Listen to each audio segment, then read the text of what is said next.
Bismillahirrahmanirrahim. Di channel YouTube kita ini sekarang akan berbincang seputar orang menyebutnya bagaimana harmoni antar keluarga, bagaimana harmoni antar kita sesama anak bangsa, antar kita sesama anggota masyarakat, itu barangkali diperkokoh ya. Saya termasuk orang yang sangat optimis bahwa bangsa Indonesia itu bangsa yang amat sangat membanggakan harmonisasi. Apa buktinya? Biarpun bangsa ini katakanlah didorong, digoda oleh berbagai isu rasial, bahkan isu antar agama begitu, tapi rasa saling menghormati, rasa saling menyayangi, rasa sesama anak bangsa, bahkan rasa sesama anak cucunya Nabi Adam, itu sepertinya tak tergoyahkan begitu ya. Nah, saya nggak tahu, di depan kita ini ada Kang Andi Muhammad Jufri. Beliau lama sekali bersama-sama dengan sosiolog Pak di tim Nurani Dunia ya Pak Jufri. Iya, Mas Imam Prasojo bersama Yayasan Nurani Dunia. Imam Prasojo PSD. Prasojo itu nama ayahnya ya Pak ya? Iya. Saya dengar Pak Prasojo ini seangkatan dengan Cak Nur gitu. Jadi sama-sama prajurit bangsa. Nah, barangkali kalau Pak Jufri ini adalah selain pendamping Mas Imam Prasojo, adalah teman, adalah lama bekerja di Yayasan Nurani Dunia. Jadi saya undang ke sini juga atas nama Yayasan Nurani Dunia. Nah, Pak Jufri, dalam kacamata Pak Jufri, ini bukan romantisme begitu ya. Bagaimana potret sesama anak bangsa ini sekarang dan ke depan, Pak Dokter? Silahkan. Ya, kalau bicara mengenai harmoni bangsa, kemudian interaksi antara anak bangsa yang lain, saya kira ini sebenarnya sebuah seni. Bagaimana seni memahami kita punya karakteristik anak bangsa, kemudian bagaimana seni menghubungkan antara satu dan yang lain. Nah, itu yang menjadi tantangan kita, karena menurut kita semua persoalan-persoalan mendasar itu sudah diselesaikan oleh para tokoh-tokoh kita, pendahulu kita, para founding father. Jadi, mulai dari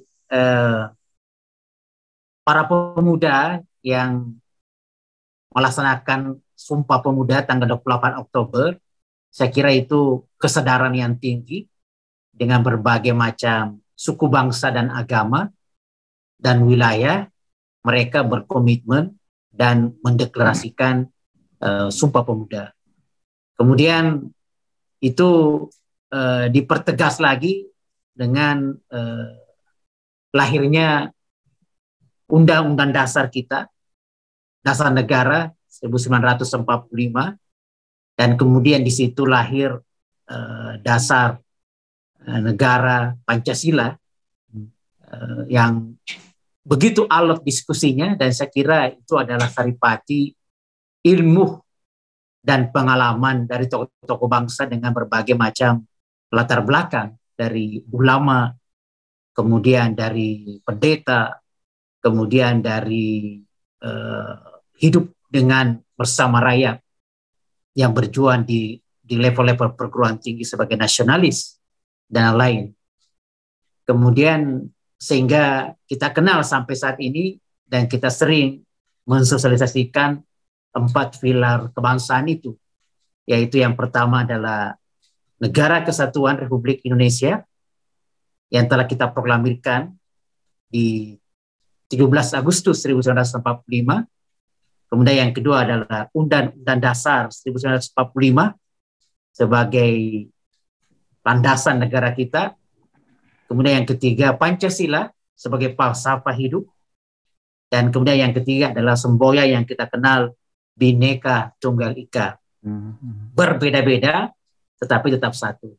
Saya kira dasar ini sudah menjadi pedoman kita bersama, memahami dan mengelola diri kita, lingkungan kita, dan juga dalam konteks berbangsa dan bernegara. Nah, persoalannya adalah hari ini kita ini berganti kita ini negeri yang sangat luas dengan perkembangan penduduk yang cukup tinggi. Jadi kalau kita lihat kelipatan penduduk kita itu cukup besar. Dengan begitu negeri yang luas, sehingga kita tidak persoalan membangun harmoni kan tidak boleh berhenti. Harus diturunkan terus-menerus. Pemikiran pendiri kita itu, pencetus Sumpah Pemuda, pencetus pendiri bangsa Undang-Undang Dasar 45 Pancasila Bhinneka Tunggal Ika itu tidak boleh hanya kita sampai kepada orang-orang yang kita sebut pahlawan. Tidak bisa hanya pemikiran itu harus datang kepada seluruh anak negeri dimanapun berada dengan berbagai level umur, level pekerjaan, level pendidikan, itu harus ada. Nah, itu yang kemudian menjadi mungkin persoalan buat kita. Pekerjaan rumah kita itu adalah seringkali ini kemudian menjadi hanya berada pada level-level elit. Jadi seringkali diskusi mengenai 4 pilar ini hanya milik saudara kita yang ada di DPRD, di DPR ya. Maka sering mereka punya program sosialisasi 4 pilar kebangsaan. Kemudian seringkali ini hanya milik kepada saudara kita yang masuk ke birokrasi, karena ini menjadi salah satu syarat dalam mereka tes CPNS misalnya. Kemudian bagaimana masyarakat sipil yang lain itu yang begitu banyak luas, negeri kita yang begitu luas. Nah, kemudian seringkali juga yang menjadi masalah adalah mereka yang kita harapkan menjadi agen-agen perubahan secara formal di DPR, di birokrasi dan lain-lain, seringkali kemudian memberikan contoh yang kurang harmoni. Nah, bahkan yang menjadi masalah seringkali kemudian keadaan masyarakat kita yang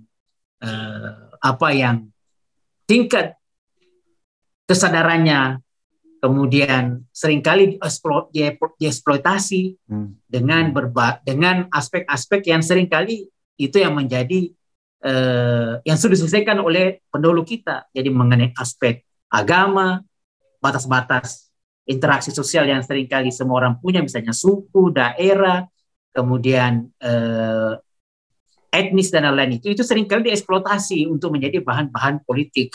Nah, ini yang kemudian menambah rusuhnya ketidakharmonisan kita, padahal dasar-dasar fondasi kita itu sudah ada.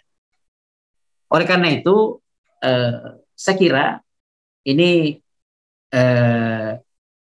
tanggung jawab ini bukan tanggung jawab hanya aparat negara, bukan hanya tanggung jawab birokrasi, bukan hanya tanggung jawab mereka yang duduk legislatif, tetapi ini adalah tanggung jawab seluruh anak bangsa. Jadi yang pertama yang paling penting adalah kita harus membangkitkan kesadaran kepada seluruh anak bangsa kita, siapapun dia, latar belakang apapun dia, apabila dia berada di tanah air Indonesia, maka dia harus memproklamasikan dirinya sebagai agen pembangun harmoni bangsa. Itu yang penting. Itu yang pertama saya kira yang penting adalah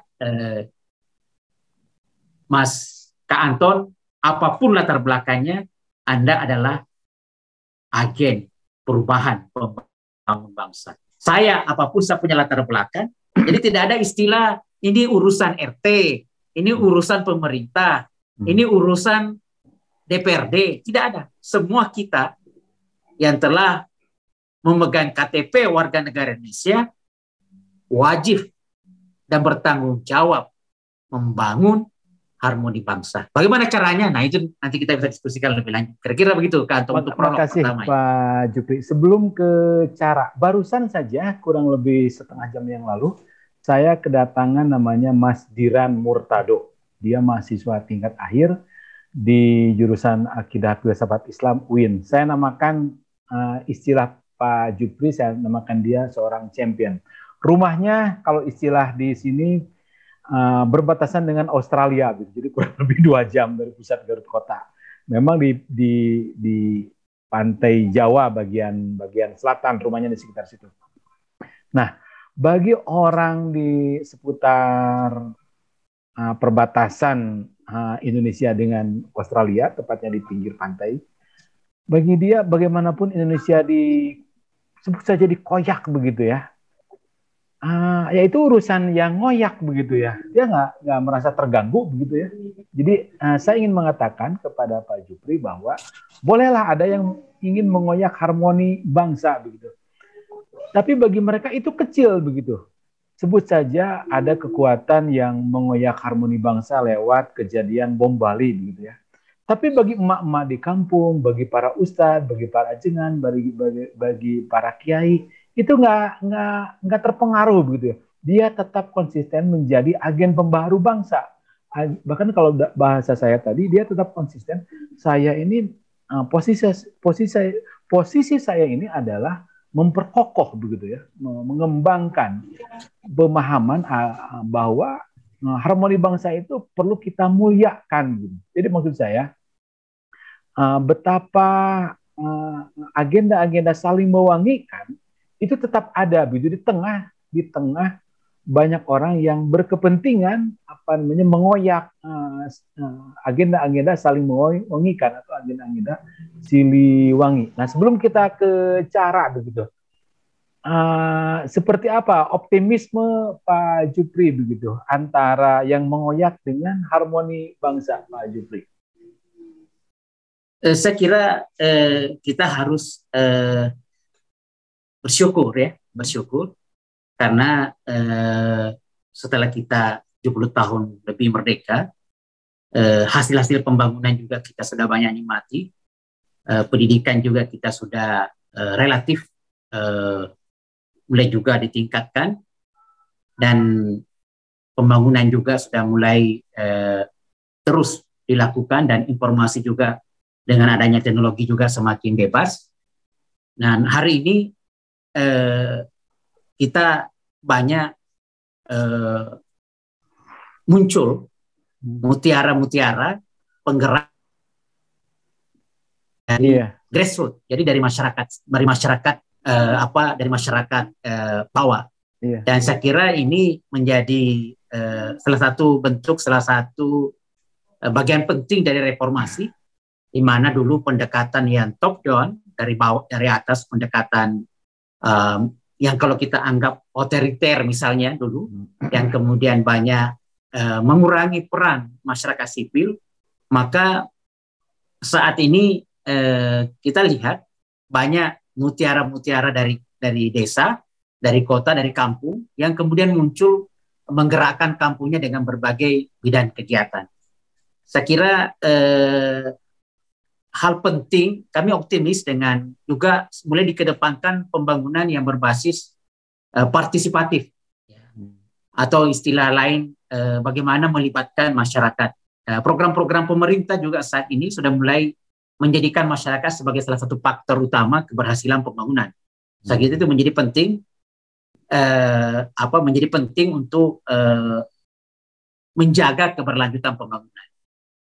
Oleh karena itu menurut saya saat ini kita optimis, tetapi kita tidak boleh berhenti di sini. Karena ada 2 persoalan memang yang harus kita selesaikan.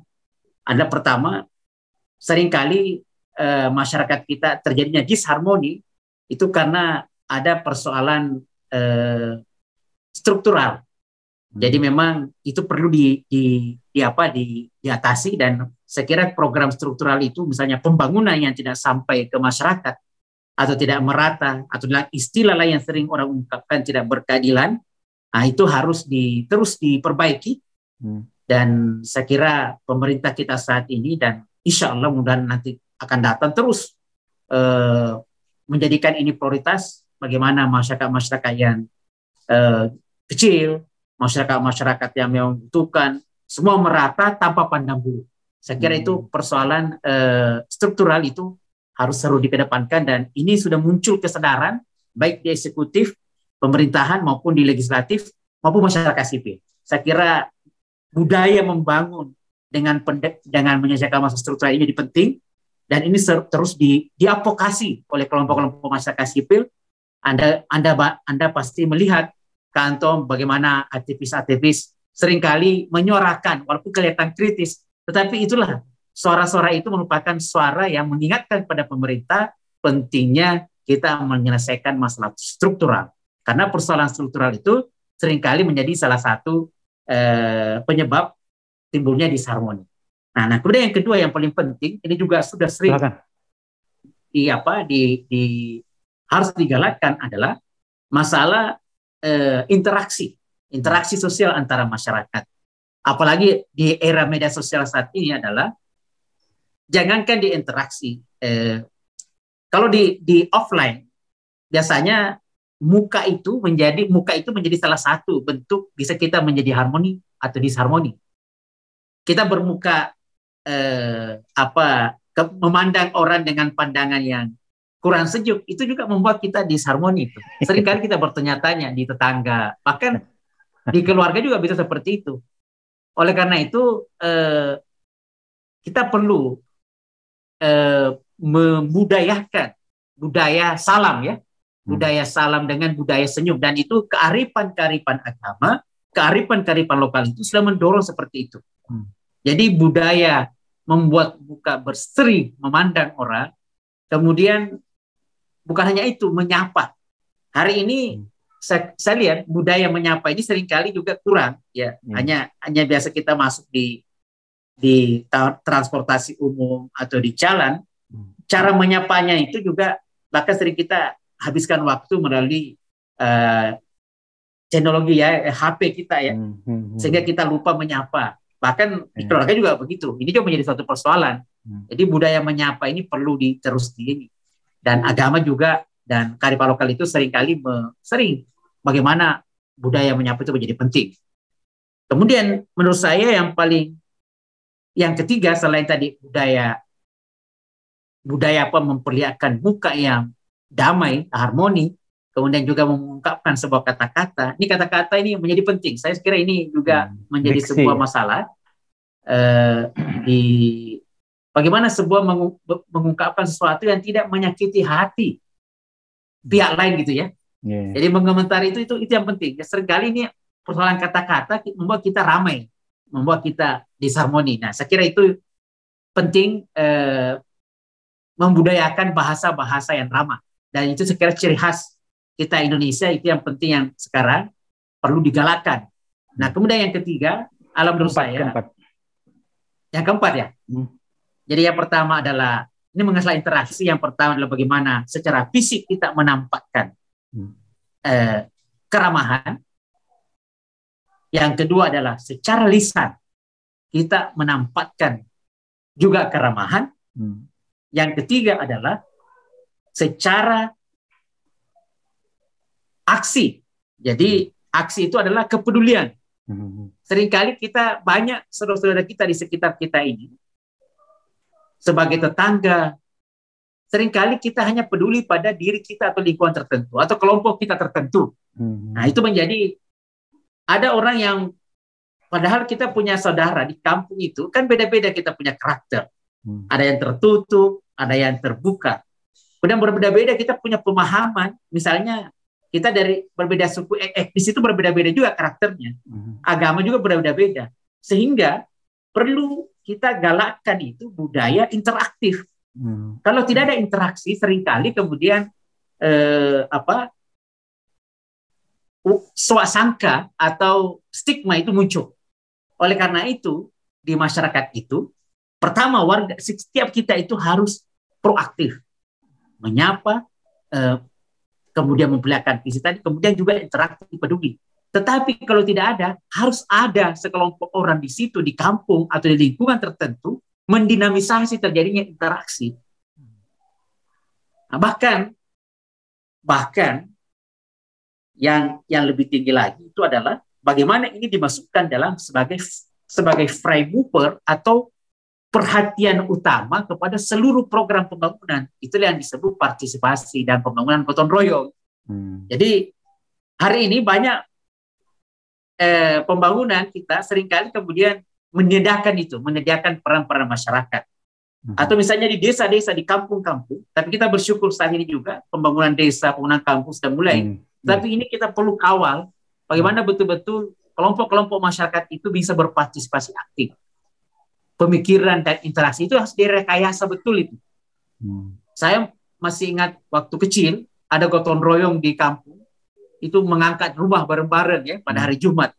Itu kita baru tahu, oh, ini kita punya saudara dari kampung lain ya, beda dusun, kita bisa berinteraksi, habis itu makan bareng-bareng. Saya kira kearifan lokal yang membuat banyak interaksi itu harus dikembangkan terus. Kemudian dari segi program-program yang memang ada di pemerintah dan lain-lain itu, ada Pak APBD itu betul-betul itu harus mendinamisasi masyarakat untuk kemudian intinya berinteraksi. Dan saya kira itu penting. Nah, kemudian yang terakhir, bukan hanya sekedar berinteraksi, ini harus diorganisir menjadi barisan-barisan, supaya kita jangan menjadi kerumunan. Hari ini, kita sudah sering, masalah juga, coba lihat kalau ada acara-acara demokrasi ya, seringkali muncul itu, banyak tim-tim sukses di masyarakat, ada yang baju kuning, baju merah, baju hijau, dan lain-lain. Dan seringkali kelihatan itu tokoh-tokohnya itu muncul. Nah, tetapi yang perlu kita dewasakan itu adalah bagaimana mereka bisa misalnya berdemokrasi, tetapi dalam rangka memperbaiki kualitas proses demokrasi, bukan hanya menjadi kantong-kantong suara dikasih uang kemudian ini memecahkan kita. Seringkali kita pecah di bawah, tidak harmoni karena orang-orang ini ada agen-agen juga pemecah belah gitu ya. Walaupun kita tidak bermaksud memecah belah, tetapi mindsetnya itu ada di situ. Nah, oleh karena itu lagi-lagi kita butuh orang yang lebih dewasa lagi bagaimana mengorganisir kampung itu menjadi kampung-kampung yang responsif. Misalnya kami waktu dulu di Jakarta kita lakukan yang namanya lesehan DPR, daerah pinggiran rel misalnya ya. Jadi kita undang perwakilan partai-partai politik itu diskusi tentang demokrasi, dan di situ kita diskusikan kepada pemuda-pemuda kampung yang datang bahwa kalau memilih, bukan memilih karena ada uang, karena itu kalau Anda memilih karena uang, nanti akan merepotkan nanti calon legislatif. Yang kedua, ini menjadi frame mover terjadinya korupsi. Nah, kemudian kita ajak dia berkolaborasi. Akhirnya terjadi dari berbagai partai berbeda terjadi interaksi. Nah, kalau terjadi interaksi ada kesepakatan seperti itu, itulah yang menjadi modal kita. Itu namanya modal sosial untuk membangun bangsa. Itu modal ada komitmen bersama, betul-betul mereka paham bahwa saya berorganisasi, saya berada di masyarakat ini, betul-betul ingin membangun kampung saya, misalnya 50 tahun ke depan, bukan hanya jangka pendek. Jadi saya kira ini masalah interaksi dan tadi bagaimana menyelesaikan masalah struktural dan interaksi itu paralel dengan membangun bukan hanya badannya saja, tetapi jiwanya masyarakat. Itu yang sering kita lakukan, bangunlah jiwanya, bangunlah badannya. Indonesia itu paling penting saat ini adalah betul-betul membangun jiwanya. Nah, saya kira itu Kak Anton.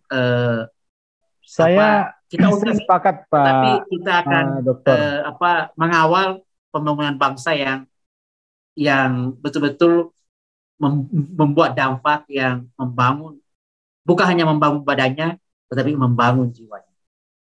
Saya sepakat tadi dikatakan ada problem pembangunan struktural antara sebut saja Jakarta dan desa. Tapi kemudian itu nyaris terkurangi dengan anggaran 1 miliar satu desa. Saya ketemu beberapa lurah di desa-desa di kampung-kampung, bisa jadi katanya 5-10 tahun lagi di desa itu kelurahan atau kantor desa itu sudah kebingungan. Ini uang mau dipakai apa lagi? Jalan sudah bagus, kantor-kantor desa sudah bagus, sekolah sudah bagus. Sampai ada beberapa desa sekarang yang menolak dana aspirasi dewan, karena dia sudah cukup pakai anggaran APBN yang nyampe di desa 1 miliar. Jadi maksud saya program struktural, problema struktur pembangunan ini sudah relatif terkurangi dengan anggaran 1 desa 1 miliar. Yang kedua, tadi Pak Jupri menyampaikan interaksi begitu ya. Bukankah di desa ini, bahkan di kota juga Pak Jupri, itu dalam seminggu bisa saling sapa beberapa kali. Sebut saja Jumatan, apalagi kalau sholat 5 waktu datang ke masjid. Sebut saja tahlilan gitu ya. Sebut saja kenduri begitu. Sebut saja orang sunatan, sebut saja ada hajatan melahirkan, sebut saja ada hajatan 4 bulanan. Bahkan kalau yang tahlilan itu bisa sampai 7 kali plus hari ke 100 plus haul gitu ya.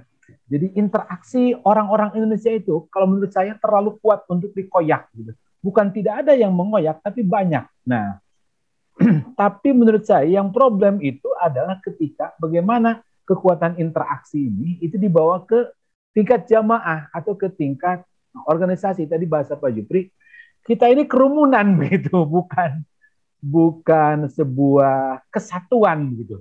Nah, memperkokoh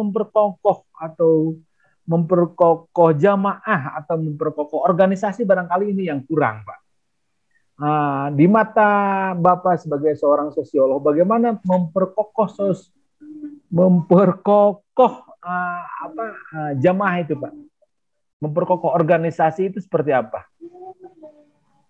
Saya kira ini menjadi menarik. Jadi memang di sebuah kampung itu atau di sebuah wilayah itu sebenarnya banyak mutiara-mutiara di sana. Orang-orang yang punya pikiran-pikiran mau maju ke depan. Iya, iya. Nah, seringkali pikiran-pikiran mau maju ke depan itu, dan ada bahkan sudah ada solusi yang ingin dilakukan, tetapi seringkali kan terkendala dengan dukungan-dukungan. Dia tidak matching dengan apa yang ada misalnya di program-program pedesa gitu ya. Atau program, karena seringkali kan desa itu seringkali juga ada musremban apa semua, tapi itu kan tidak semua usulan-usulan diakomodir, diambil karena keterbatasan anggaran. Nah, kemudian seringkali juga orang-orang yang punya pemikiran-pikiran itu tidak terlibat, tidak dilibatkan dengan baik, karena juga di berbagai tempat seringkali orang-orang seperti ini juga tidak mau tidak mau, pertama dia sendiri tidak mau muncul karena orang-orang bisa begini orang-orang ikhlas gitu ya. Yang kedua seringkali juga memang tidak dilibatkan karena biasanya yang dipanggil di dalam rapat-rapat desa itu biasanya orang yang dulu dalam struktural ya, ketua RT, ketua RW.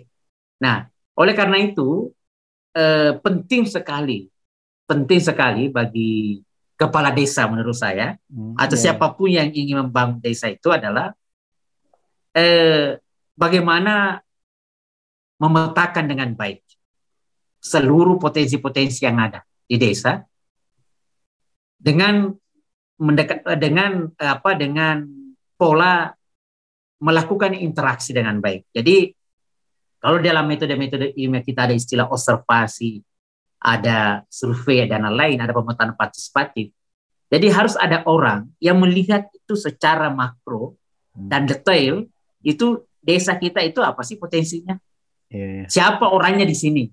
Misalnya ada 400 kepala keluarga, siapa mereka? Apa potensinya mereka? Nah, harus ada, dan di situ kan nanti kelihatan, dan kemudian apa sumber daya alam fisik yang ada di desa kita ini. Kemudian tadi ada modal-modal sosial tadi, modal budaya tadi, kelompok-kelompok kegiatan yang tadi sudah ada selama ini. Nah, ini harus betul-betul terpetakan dengan baik, sehingga kalau itu terpetakan dengan baik, maka seluruh program pembangunan itu harus membuat strategi bridging harus menyatukan mereka, menyambungkan mereka, bukan menyediakan satu sama lain. Nah, ini yang sering kali kalau kami di dalam pendekatan sosiolog pembangunan sosial adalah bagaimana entry point pembangunan itu bisa kemudian memperkuat modal sosial, membridging masyarakat, menyatukan masyarakat. Nah, itu yang kira-kira yang mungkin yang sekarang ini agak kurang karena seringkali proyek hanya dilaksanakan berbasis proyek aja gitu ya. Tidak ada proses ini. Ini yang mungkin nanti penting kita diskusikan menurut saya, bagaimana desa memandang bahwa satu anggota masyarakat itu adalah potensi besar di mana di belakang mereka ada 1.000 orang.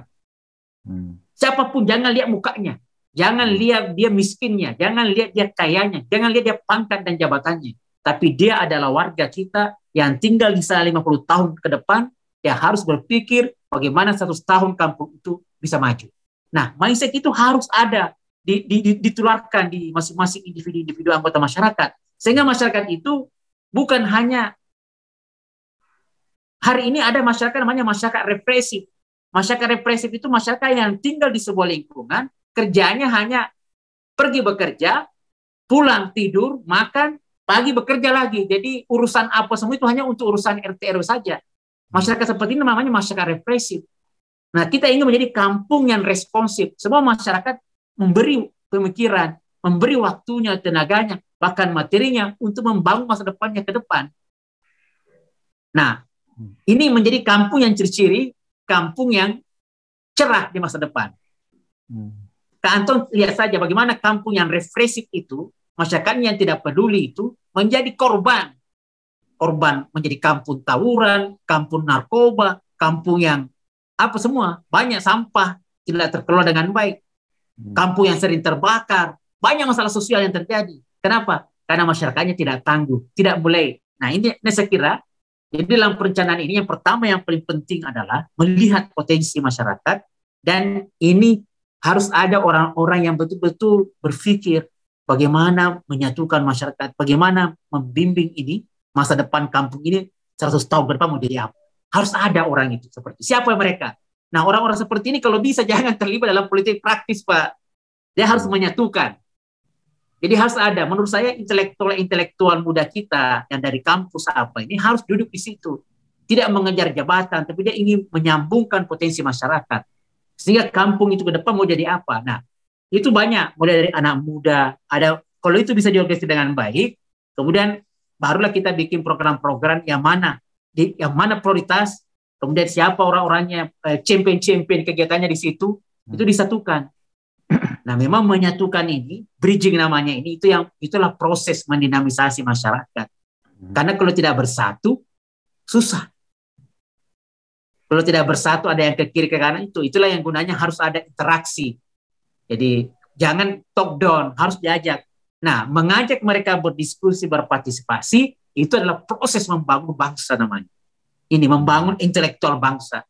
Jadi hari ini pendekatan partisipasi itu perlu dikedepankan, kan di situ akan ada dialog.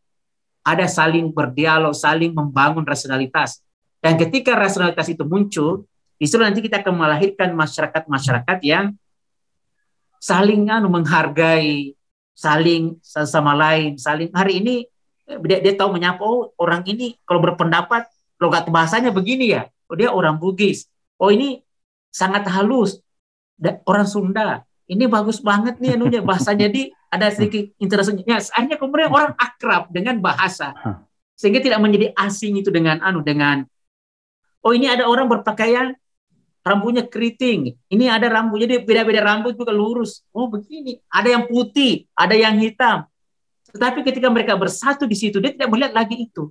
Tapi dia melihat pemikiran-pemikiran. Nah, di level desa, kita butuh banyak agen-agen perubahan seperti itu. Agen bridging seperti itu. Dan saya kira, menurut saya, adik-adik kita dari kampus, itu kalau ada mereka di desa seperti itu, kemudian bersinergi dengan tokoh-tokoh kampung, kearifan lokal begitu, insya Allah saya kira bangsa kita ini akan maju jauh lebih baik. Tapi tadi baru perencanaan harus memetakan dengan baik. Yang kedua tadi nanti dikembangkan secara bertahap potensi-potensi itu. Secara bertahap apa potensi-potensi itu? Apa kearifan-kearifan jenius yang ada di desa, di kampung kita, itu diperhatikan. Siapa orang-orang yang punya bakat, passion. Karena kita harus yakin setiap masalah dalam kampung ada solusinya di kampung itu. Nah, kemudian setelah itu memperbaiki cara berorganisasi. Karena kita ingin maju ke depan tidak bisa sendiri. Itulah gunanya kita bertetangga dengan kampung yang lain. Kita bertetangga dengan kabupaten yang lain. Itulah gunanya kita berregional dengan provinsi yang lain. Dan itulah gunanya kita berindonesia. Dan itulah gunanya kita berinternasional. Artinya bagaimana kita menyelesaikan apa yang ada dengan bersinergi. Dan itu butuh learning by doing dalam berorganisasi. Karena datang dana desa, kampung kita tidak ada learning by doing organisasi, bisa-bisa uangnya tidak lari kemana-mana gitu Pak. Seringkali kita ada desa yang mau ditangkap. Jangankan desa, bupati juga bisa seperti itu, pemerintah camat dan lain-lain. Banyak yang kemudian dikasih uang oleh pemerintah tidak bisa dikelola dengan baik karena tidak paham tentang konsep-konsep seperti ini. Masyarakat juga seperti itu. Jadi ya kalau cara beradministrasi, kemudian mereka dewasa sehingga kita semakin dewasa. Jadi itu insya Allah kalau itu dilakukan dengan baik, dikawal dengan baik, maka akan muncul banyak ribuan agen-agen kampung-kampung komunitas yang responsif membangun desanya, dan ini akan menjadi modal dasar fondasi membangun Indonesia. Sekira seperti itu Pak. Makasih. Saya setuju itu Pak Jupri. Sebentar saya punya sedikit kisah. Hari ini ada galian PDAM. Besok galian Telkom. Telkom juga macam-macam tuh kan tuh ya. Ada, maaf saya sebut merek, ada XL, ada Telkomsel, ada Indosat. Besoknya lagi setelah PDAM, Telkom, besoknya lagi ada galian PLN. Besoknya lagi ada galian trotoar kepentingan Pemda. Nah, kata emak-emak di kampung, kenapa nggak sekalian aja kemarin gitu. Itu kan kalau bahasa Pak Jupri adalah sinergisitas. Itu kan kalau bahasa Jakarta koordinasi. Jadi menurut saya penyakitnya ini ada di elit begitu. Kalau di desa, emak-emak saja paham. Kenapa nggak kemarin aja sekalian digali, kata emak-emak begitu ya. Nah, pertanyaan terakhir begitu. Seberapa apa begitu ya sadar gitu orang-orang akan pentingnya sinergisitas, seberapa sadar orang-orang akan pentingnya koordinasi gitu. Karena di lapangan ngeledek kayak tadi. Kang Jupri, silakan. Oh baik. Jadi yang pertama sebelum saya jawab tadi pertanyaan itu, saya tadi ingin menambahkan tadi bagaimana memberi kualitas kepada modal-modal sosial yang ada di masyarakat. Kalau tadi ada hajatan-hajatan, gotong royong dan lain-lain, saya kira kalau itu diorganisasi dengan itu potensi, nanti ada kualitas nanti hadir di situ. Jadi memang tidak bisa kita sampaikan sekarang, tapi biasanya itu muncul sendiri dalam baik proses gitu ya. Sehingga nanti hajatan-hajatan itu bukan hanya tahlilan-tahlilan dan lain-lain itu mudah berkumpul, tapi nanti ketika berkumpul nanti akan bisa ditambahkan dengan hal-hal lain berdiskusi untuk terkait dengan pembangunan desa. Itu saya kira nanti ke depan akan ada kalau itu sudah menjadi pelan-pelan menjadi budaya. Iya. Karena masyarakat juga harus diajarkan, harus melewati learning-nya by doing-nya untuk bagaimana bisa berorganisasi. Kemudian yang kedua tentang sering kita lupakan, sering kita terjadi di depan mata kita, misalnya pembangunan yang tidak sinergi di mata kita. Saya kira itu memang salah satu masalah di dalam perencanaan pembangunan, dan itu saya kira tugasnya Bapeda dan anggaran itu, karena seringkali dinas-dinas itu punya anggaran masing-masing, dan kalau ada yang terlambat sehingga waktu pelaksanaannya, dan saya kira itu bisa diatasi, apalagi ini menggali lubang itu di pinggir-pinggir jalan itu misalnya, itu membuat repot juga masyarakat. Tapi itu harus itu konsekuensi yang perlu kita terima ketika misalnya pemerintah sudah menganggarkan, tetapi masing-masing dinas itu punya persiapan-persiapan yang berbeda-beda, dan saya kira disitulah tugasnya Bapeda ya, Badan Perencanaan Daerah masing-masing, yang kemudian OPD-OPD bersatu di bawah kepemimpinan wali kota atau bupati untuk bisa mengawal itu. Nah, tapi secara umum, secara luas, kalau masyarakat kita insya Allah bisa bersinergi dengan baik di lapangan, tadi kemudian nanti di level-level selanjutnya kemudian pemerintah dibutuhkan juga sinergi pemerintah, kemudian juga masyarakat sipil dan swasta membangun masyarakat. Karena masyarakat tidak bisa berjalan sendiri, dia harus butuh networking pembangunan masyarakat. Nah, tetapi memang masyarakat harus tadi tuh siap menerima, karena kalau dia harus bermitra itu kan ada budaya juga bermitra, bukan hanya sekedar jabat tangan baru minta gitu ya. Bukan budaya itu lagi, kita ada budaya administrasi yang transparan, akuntabel dan lain-lain, itu menjadi penting. Oleh karena itu membangun masyarakat menurut saya menuju keharmonisan itu memang butuh perjuangan, butuh proses, dan kita jangan puas dengan apa yang ada. Kita sudah punya secara filosofi dasar negara, kita sudah ada 4 pilar bangsa bernegara, itu bukan hanya disosialisasikan, tetapi dipraktekkan. Bukan hanya dipraktekkan, tapi menjadi framework dalam pembangunan. Dan bukan hanya framework dalam pembangunan, tapi butuh orang butuh komitmen dan butuh orang itu melakukan di lapangan. Tapi bukan hanya butuh orang, tapi butuh barisan orang yang melakukan itu. Itu adalah syarat membangun Indonesia harmoni ke depan. Terima kasih. Masih ada waktu Pak Jupri, satu pertanyaan lagi? Boleh silakan. Terima kasih. Satu lagi bukti Pak Jupri. Hari ini APBN kita batangnya itu 80% kalau nggak salah, saya nggak tahu angka persisnya, 70% itu berasal dari dana masyarakat. Persisnya dari dana pajak. Banyak jenis pajak. Maksud saya begini, masyarakat tahu kemana uang itu mengalir. Jadi kalau ditanyakan atau diragukan partisipasi masyarakat, rasa-rasanya pertanyaan itu tetap sah begitu ya, tapi jangan ragukan partisipasi kecintaan masyarakat pada bangsa ini. Paling tidak dibuktikan dengan bayar pajak, dan mereka tanpa ngeyel begitu ya, tanpa ngeyel. Justru yang mesti dibangun partisipasi itu bukan partisipasi masyarakat, tapi partisipasi publik. Bagaimana partisipasi elit, maksud saya, bagaimana elit ini agar betul-betul amanah begitu ya. Bagaimana elit itu, kalau contoh yang tadi, betul-betul koordinatif dalam melaksanakan pembangunan. Jangan hari ini Telkom, besok PDAM, seperti contoh tadi besoknya lagi PLN dan selanjutnya.